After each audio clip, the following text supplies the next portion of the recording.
han hecho un mínimo de teología saben perfectamente que cuando se forman los evangelios hay una influencia terrible de todo el imperio romano, que era el que gobernaba Israel, y por tanto del helenismo, toda la cultura griega.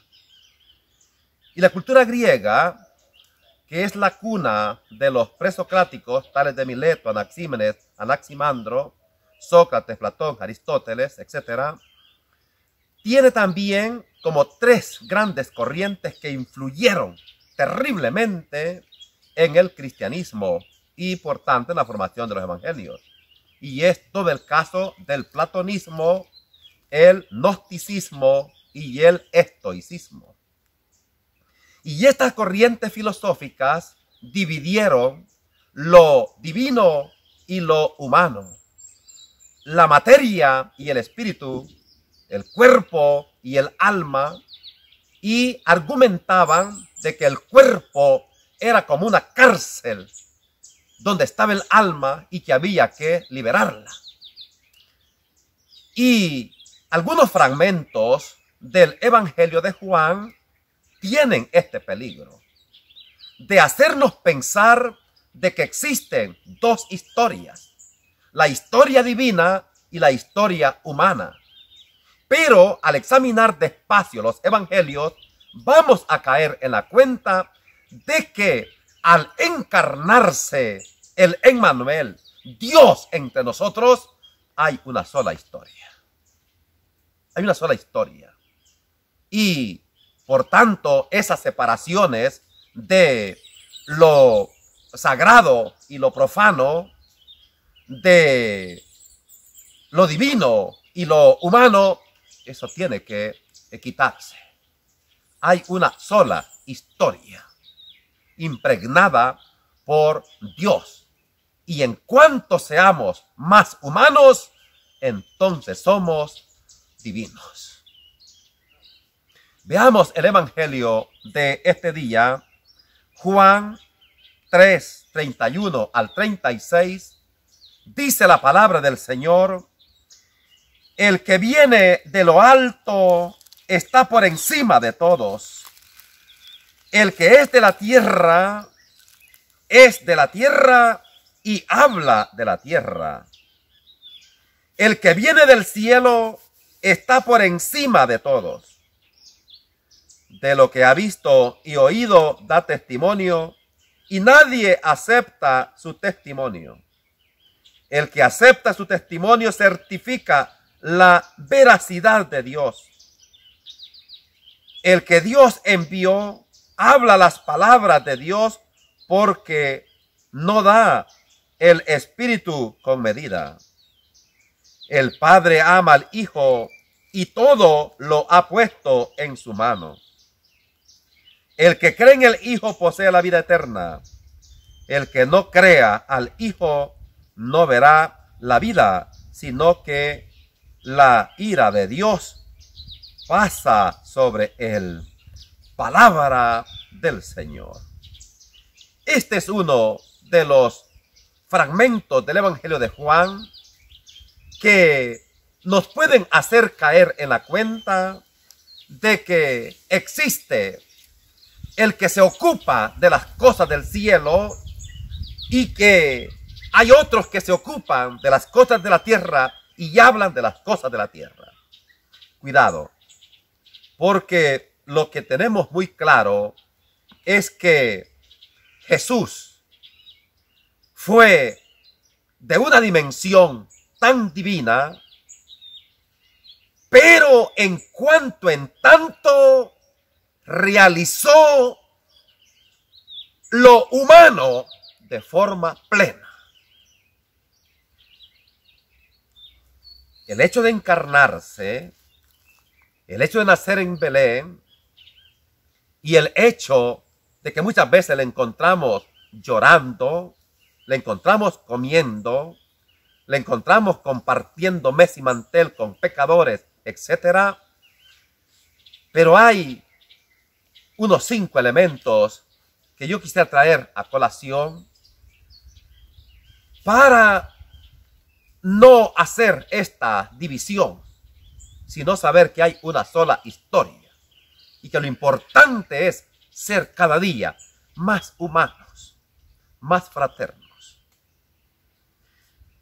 Por ejemplo, Jesús en Caná de Galilea fue tan humano, tan solidario al dar vino en aquella boda que estaba con mucha tristeza por la falta de vino. El Señor convierte 6 tinajas de agua y a renglón seguido la fiesta sigue.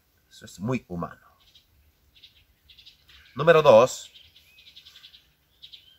La actitud de Jesús en Juan capítulo 6, dar de comer a 5,000 personas, sin contar mujeres y niños que desfallecían de hambre.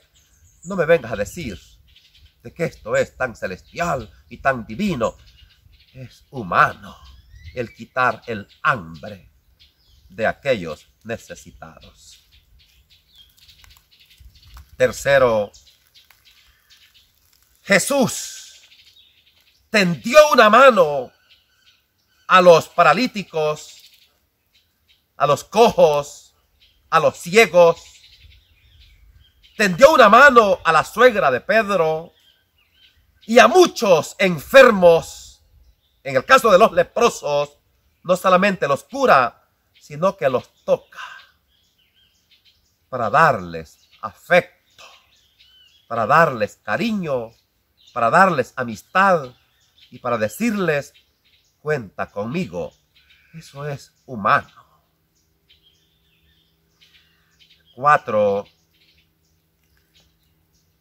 Es muy humano el que Jesús no juzgue a nadie, no condene a nadie, y a pecadores de renombre. Por ejemplo, Juan capítulo 8. Todo mundo quería matar a pedradas a la mujer adúltera. Solamente Jesús fue tan sensible, tan misericordioso. Y dice: el que se sienta sin pecados arroje la primera piedra contra esta mujer. Y todos se fueron. Y quedó solo Jesús con la mujer. Y le pregunta: ¿dónde están los que te condenan? Y la mujer dice: nadie. Y agrega Jesús: tampoco yo te condeno. Vete y no vuelvas a pecar. Muy humano. Y por último, Jesús fue tan noble, tan humano ante la muerte del hijo de la viuda Naín y que lo iban a enterrar. Y Jesús se compadeció de las lágrimas de aquella madre. Y dice: detengan el ataúd. Joven, a ti te lo digo, levántate. Fue tan humano al visitar la casa de Jairo, donde su hija estaba muerta.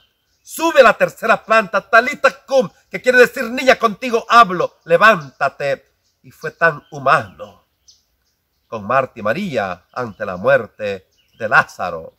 Además de llorar por el amigo, también dice: Lázaro, sal fuera. Yo no sé si se imaginan la completa felicidad de esta gente al ver con vida a aquellos difuntos.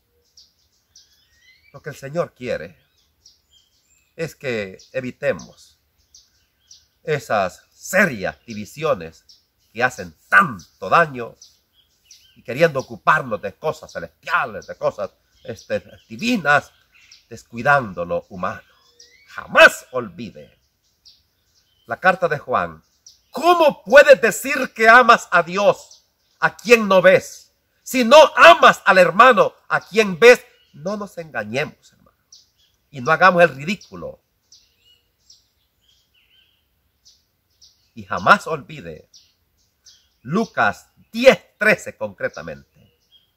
Quien a ustedes recibe, a mí me recibe. Quien a ustedes escucha, a mí me escucha. ¿Y quién a ustedes desprecia? A mí me desprecia.